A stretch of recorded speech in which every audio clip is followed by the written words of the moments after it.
ท่าด้นแล้วบ่สบายดีเด้อสบายดีทุกคนไปมาท่าด้นแล้วบ่ท่าโดนนี่ยังไปเบื้องนั้นโอ้ไปเพื่อนเบิดสิไปยังขึ้นว่าท่าอยู่นี่เปื่อนเบิดไปรัดทางนั้นซะหลายโพดทางเลยจะได้ไปใส่บ่ฝนบ่ทันหูว่าเฮาสิไปใส่น่ะไปเอาเครื่องอะไรไปเอาเครื่องไม้พิมพ์ที่ปากให้มื้อนั้นเด้ไปเอาเครื่องไม้พิมพ์แม่มาถึงแต่เมื่อวานแล้วไปซะไปเอารถใหญ่แต่ว่ารถใหญ่เพราะว่าบ่ฝนก็บ่ได้เอารถใหญ่มาเนาะรถใหญ่ก็อยู่เฮือนพุ่นละแต่นอนนี่บ่แม่น3คืนน่ะเด้ขดป่าแล้วไปซะเอารถใหญ่ก่อนจักรก็ใส่เครื่องบ่ได้เนาะ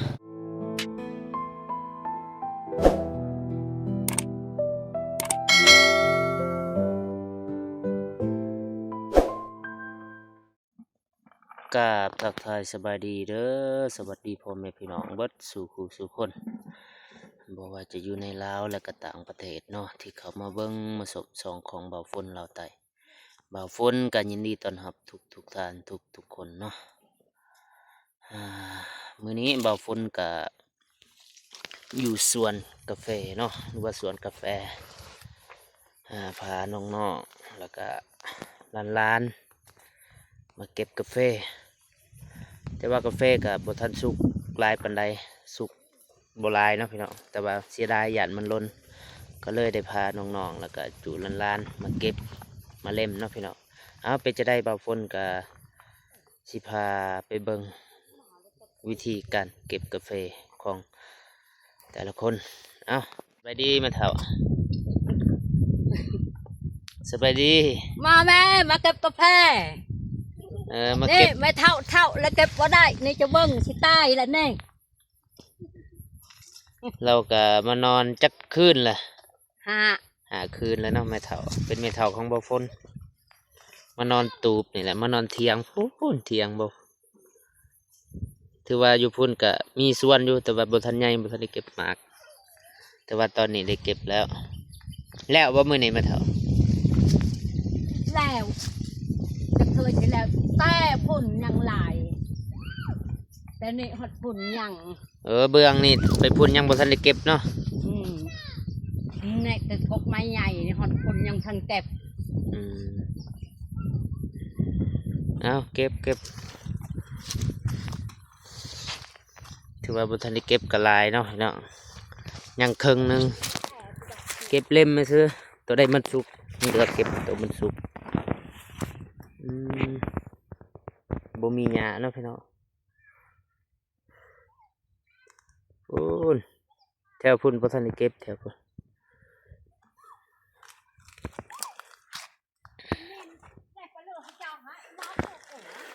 แถวนี้ก็เก็บแล้ว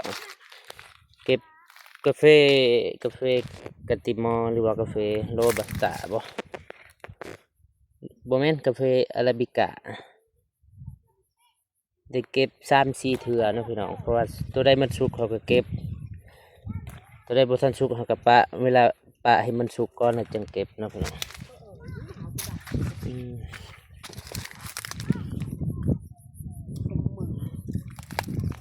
แต่อีดอกอย่าให้แหลกปลาเหลือเรามันเลือเงินแหลกมง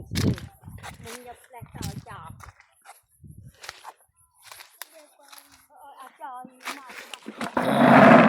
บ่ฝนก็เก็บได้หน่อยเดียวนะเก็บเอาแต่ตัวสุกตัวใดบ่ทันสุกบ่ได้เก็บเลือกตัวสุกเด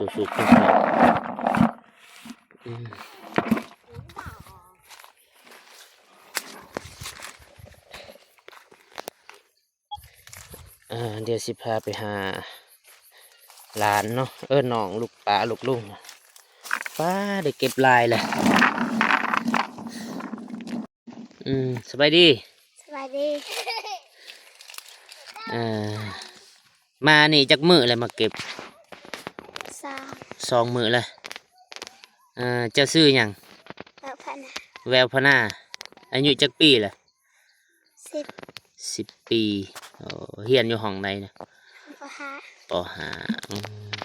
มาเก็บนี่จะได้มาเก็บซอยบ่รู้มาเก็บหับจ้าง มากับทราย มาเก็บซอย อยากเมื่อบานอยู่บ่ รอ บ่ม่วนบ่มานี่ม่วนบ่ นอน เอาเก็บตั้งใจเก็บเด้อ เลย เพิ่นก็ได้หลายละเครื่องคุเลยพี่น้อง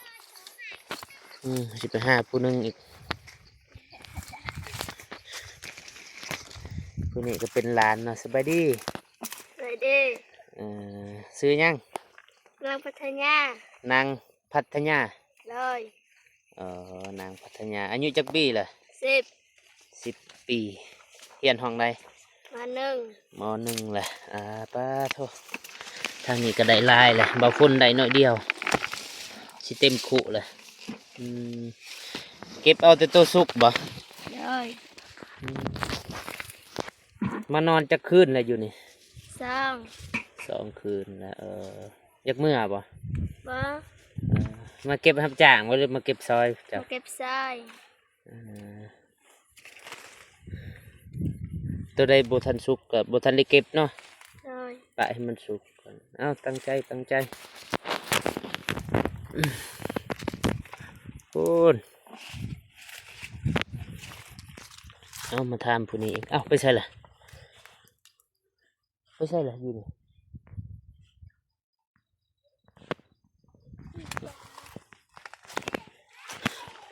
อยู่นี่สบายดี สบายดี ซื้อยังจ้ะ เสือนางอาดาว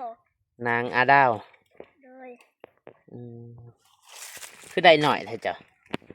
คนนี้เคยไปต้นนี่ กำลังมา แม่น มาสวยเนาะผู้นี้เจ้าบ่ทันได้นอนเนาะบ่ได้มานอนนี่บ่ มานอนตอนนี้เรามานอน มื้อนี้มานอน แม่น อายุจักปีแล้วจ้ะ 10 10 ปีเรียนห้องใดล่ะ ของปลาห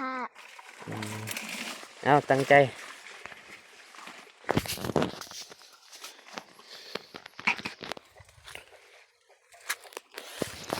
ทางนี้ก็ยังเขียวอยู่นะพี่น้องสันสุกสบายดี สบายดี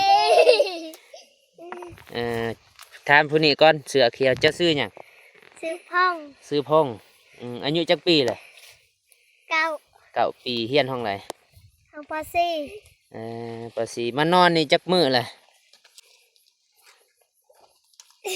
จักมือเลยมานอนสวนจักคืนเลย ขึ้น จักคืน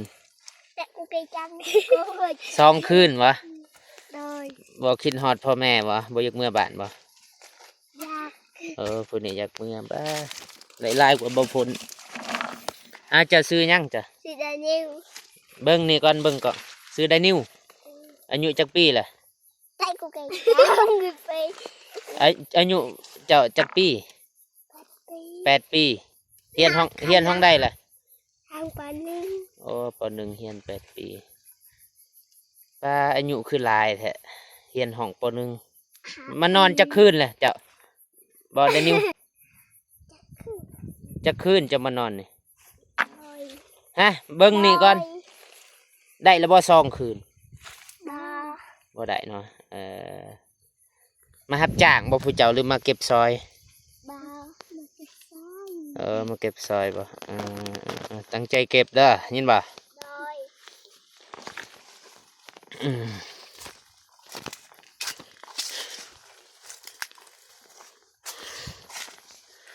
ทางนี้จะเก็บแล้วนะพี่น้องเก็บเอาตัวสุกตัวได้บ่ทันสุกก็มาเฝ้าเก็บโอ้นี่ก็กกอะโวคาโดเนาะปลูกซับกกกาแฟแล้วก็อะโวคาโด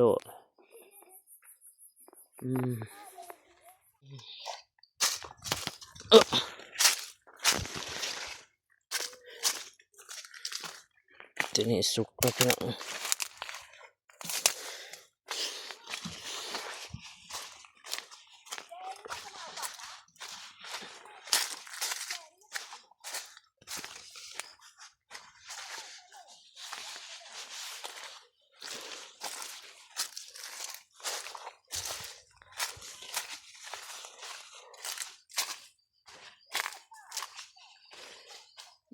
แถวนี้สุกหลายอยู่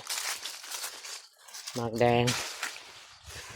มีแต่หมากแดงๆเนาะแถว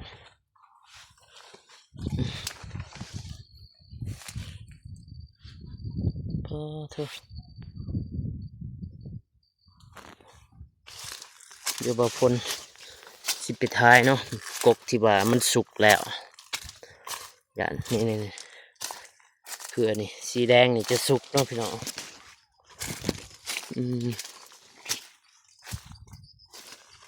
เดี๋ยวบ่าวพลเห็นหมากสุกแล้วเนาะกกหนึ่งว่าสุกหลายแล้วนี่แดงจึงครึ่งแล้ว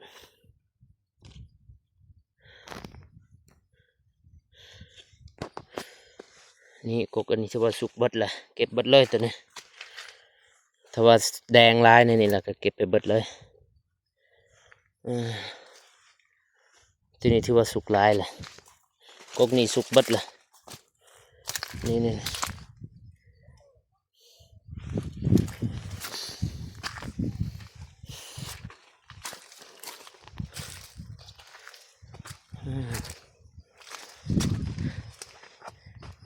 เขตนี่ก็จะเป็นส่วนของเบาเจ็บนะพี่น้องบอนดอกไม้แดงๆนี่ไปพุ่นกะจะเป็นแดนเขตระหว่างส่วนเบาฝนแล้วก็เบาเจ็บเนาะเดี๋ยวเบาฝนสิพาไปถ่ายส่วนของเบาเจ็บจะได้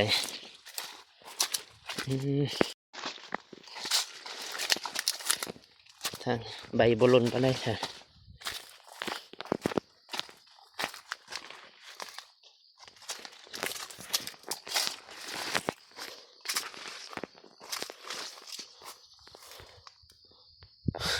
ใบเจ็บบริใส่ปุ๋ยเนาะ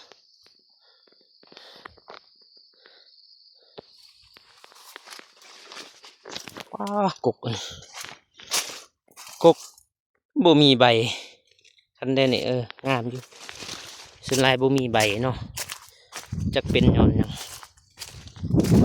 มีแต่หมากเห็นแต่หมากบ่มีใบพูน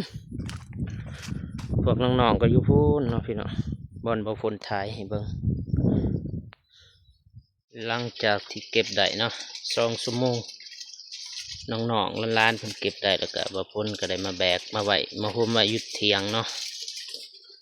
มาโฮมไว้เพราะว่าน้องๆเพิ่นแบกบ่ได้บ่ฝนก็เลยได้แบกเนาะแบกมาไว้ได้4 สอบทางนี้ก็น้ำล้นละ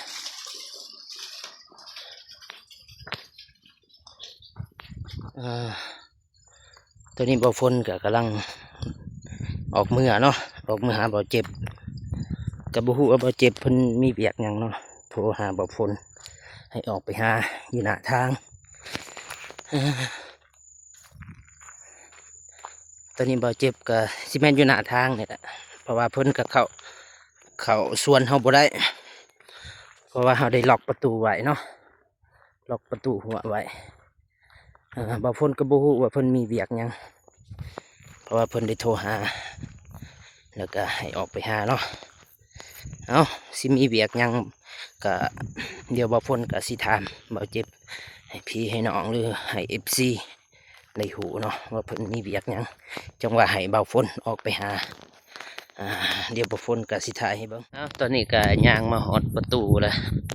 ประตูทางเข้าสวนเนาะบ่ฮู้ว่าบ่เจ็บมาฮอดแล้วบ่โอ้บ่เจ็บมาถะดนแล้วคือสิแบบเพิ่นมาถะดนแล้วนะพี่น้องถะดนแล้วบ่สวัสดีเด้อสวัสดีทุกคนไปมาถะดนแล้วบ่ถ้าโดนนี่ยังไปเบื้องนั้นโอ้ไปเปื่อนเบิดสิไปยังขึ้นว่าถะอยู่นี่เปื่อนเบิดไปรัดทางนั้นซะหลายโทษทางเลยจะได้ไปใส่บ่ฝนบ่ทันหูว่าเฮาสิไปใส่น่ะไปเอาเครื่องอะไรไปเอาเครื่องไม้พิมพ์ที่ปากให้มื้อนั้นเด้ไปเอาเครื่องไม่พิมพ์แม่มาถึงแต่เมื่อวานแล้วไปซะไป เอารถใหญ่แต่ว่าร ถใหญ่จักรก็ได้ เพราะว่าบ่ฝนก็บ่ได้เอารถใหญ่มาเนาะรถใหญ่ก็อยู่เฮือนพุ่นละแต่ นอน ไปเอา นี่ป่ะ แม่น3คืนเลยเด้ ขดป่าแล้ว ไปซะเอารถใหญ่ก่อนรถจักรก็ใช้เครื่องบ่ได้เนาะตอนนี้เบาฝนแล้วก็เบาเจ็บก็ฮอดบริษัทแล้วเนาะหรือว่าบอนที่ว่าเครื่องฝากจากฝั่งไทยเนาะทีนี้ทางเบาเจ็บกับเบาฝนก็สิลงไปเอาเครื่องก่อนแล้วก็สิท้ายให้ FC ได้เบิ่งแล้วก็ผู้ใหญ่ใจบุญได้เบิ่งก็บ่ฮู้ว่าเพิ่นสิให้ทายหรือบ่ เป็นจะได้ก็ไปเบิ่งไปชมนํกันไป เจ้าก็เฮ็ดเวียกตามของเจ้าอ่ะนะ สบายดีสบายดี โดยสวัสดี เก่งบินเดอร์ เด้อ เด้อ สบายดีบ่เจ็บ สบายดีไล่เที่ยนะบุคคลนี่ สบายดีฮอดอนุสิตได้วัน ไป ฮอดบริ มัน ษั จะ ท สิแจ้งอันนี้นี่ แจ้งบินวะ แจ้งบินนี่ประมาณเบิ่งเอาประมาณจักใบนี่ 2 4 5อันบ่ เบิ่งเองตัวบ่ทันรับเอาบ่มั่นใจ อันนี้น่าจะแม่นเบิดนั่น อาจจะ สีดำมันแม่นวะ บ่ฮู้เลย อันเดซื้อบ่เจ็บอยู่ ใช่ นี่ แม่นวัดกองไว้ นี่เบาเจ็บแชนแนลทัดแต่ง อันนี้บ่แม่นแล้วนี่แต่นี่ ท่าเป่าเนาะ ผู้เดียวบ่ แม่นตัวเดียว อยู่นี่หันบ่หลายแต่ว่าลูกค้าบ่หลายปานใดบ่คือหันอยู่หั่น บางร้านเรา นี่อยู่นี่สบายทมิดก็คิดว่าอยู่หั่นไปหาอยู่หั่นแล้วบ่แม่นก็ดีใจคือกัน มันจังง่าย เป่าทางแม่ขากำลังเคลียร์บิน เอิ้นว่าแม่ขาบ่แม่น แม่น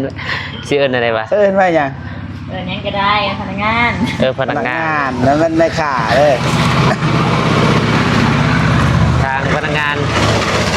เพิ่นกำลังเช็คบินเนาะเช็คบินแล้วก็รวมเงิน ให้น้องเพิ่นรวมเงินเลยถึงเท่าไหร่แจ้งบ่เลื่อมบ่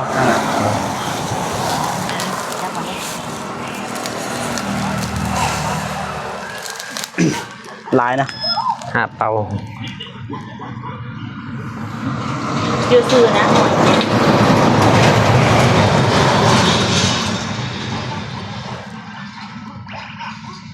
อ่านได้บ่ฮู้จักบ่ชื่ออันนี้นี่ ฮะ ว่าฮู้จักบ่ ได้เครื่องซื้อไทยได้หัวจ้าผมก็มาเบิ่งอยู่ได้เขาแค่ซื้อเกียบ โอ้ FC บ่ FC เพิ่นนะเสียดายบ่มีเฟซน้องอันนี้เฟซน้องก็เพิ่นสิคือสิรายงานนั่นแหละแต่ว่าก็บ่มีเด้น้องเพิ่นว่ารู้จัก เยี่ยม บ่แม่นกำลังมาฮู้จักตอนนี้บ่จักอ่านตอนนี้อยู่ เนาะอายารู้จักตอนนี้ตอนใดก็อย่า FC เพิ่น FC บ่ นี่ล่ะ โอ้บ่ฝนได้รู้จักบ่ โอ้โหมานำกันแม่นบ่ เด้มึงก็ว่าฝนเราไต่เขาติดตามเด้อเห็นบ่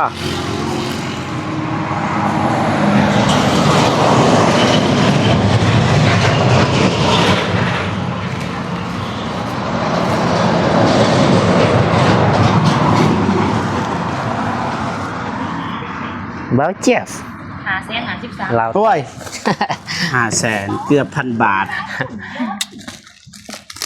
เกือบพันนะ 500,000สแกนนะมันก็ว่าสิทายให้ LDB บ่เลยบางคน LDB เสียเจ็บเคลียร์บัดนี้ ว่าสิส่งให้แม่เพิ่นเบิ่งก่อน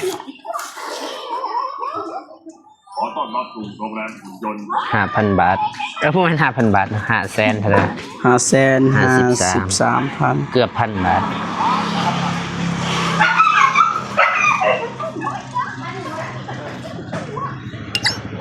ส่งให้แม่เพิ่นก่อนบ่ฮู้ว่านั่นมันสีฮอดหรือบ่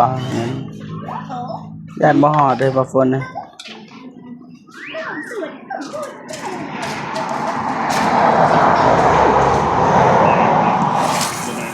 ผู้ใดอยากเบิ่งเนาะเงินบ่เจ็บนี่ โอ้หลายเต็มเลย เปิดยอดเงินก่อน เอ้ามันขาดนี่ยังได้เสือจะเบิ่งว่ายอดเงิน บ่ฝนบ่อยากเบิ่ง 553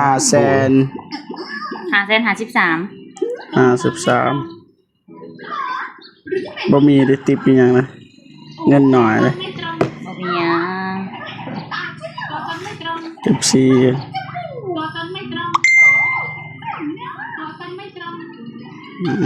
เรียบร้อย เบิ่งสิทาย553,000 กีบ ต้อนรับสู่โรงแรมหุ่นยนต์ ขอบใจ เด้อไปวันนี้บ่าวฝนจัดการเจ้า เอ้าน้องสลีบ่ เฮ้ย แม่นบ่ ผู้ใด คือน้องสลี ขับรถทางน้ำ แม่น โอ้ กับเบาโหด ฮะ กับไอ้โหดหั่น ปัดเท่า จักแม่นจักบ่บ่จือเอ้าทายเจ็บ คือว่าบ่ให้ผู้หญิงขับรถ ลงไซวันนี้ มา ทาย ปะอยู่เฮือนก็ ให้พนักงานถ่ายคลิปให้บัดนี้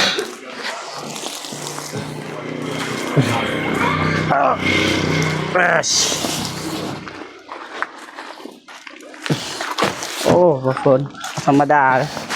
เสื้อละ2ก่อนนิดนึง เฮ้ยบ่เจ็บนำ มันหนักเข้าไปเบิ่งคลิปตัวเองเด้อน้องเด้อ น่าจะ คัน เห็น บ่เข้าไปเบิ่งช่องเบาฝนนี่บ่เห็นได้คลิปตัวเองเบิ่ง เอ็ดบัน เต็มกึก เต็มเลยแต่บ่ท่านบอกว่ามันเป็นหยังเอาไว้มื้อหน้าจังบอกความลับระเบิดก็มี พี่น้องเฮาบ่ฮู้ดอกย่อเขาเดียวก็เหือแตก ไปบ้านนี้เดินทางต่อขอบใจหลายเด้อโอ้มือกลอง ขอบใจเด้อมื้อก่อน ไปเด้อไปทุกคน เอ้าบ่ฝนก็บ่ อ เจ็ อบ กเดินทางไปต่อ เดินทางกลับก่อน บ้านอาริงไปหาน้องเดิมพี่น้องเนาะ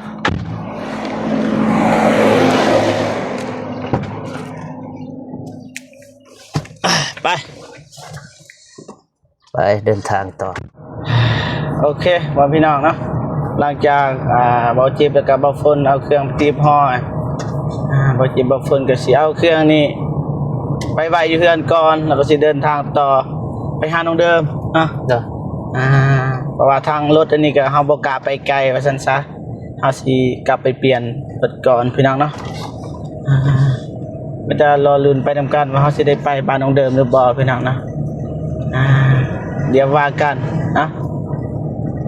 โอเคคลิปนี้เบาเจ็บกับเบาฝนก็สิจบคลิปอยู่บนนี้เลยพี่น้องเนาะพบกันคลิปหน้าเด้อจังไดก็ขอบคุณผู้ใหญ่ใจดีFCทุกท่านที่เข้ามาให้กำลังใจเบาเจ็บกับเบาฝนตลอดมาจังไดก็ขอให้พ่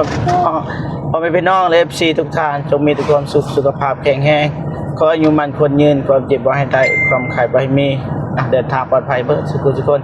เอาสำหรับคลิปนี้เบาเจ็บกับเบาฝนขอตัวจบคลิปก่อนพบกันคลิปหน้าสำหรับคลิปนี้ขอกล่าวคำว่าสบายดีเด้อพ่อแม่พี่น้องเบิดสุขทุกคนเอาเนาะบ๊ายบาย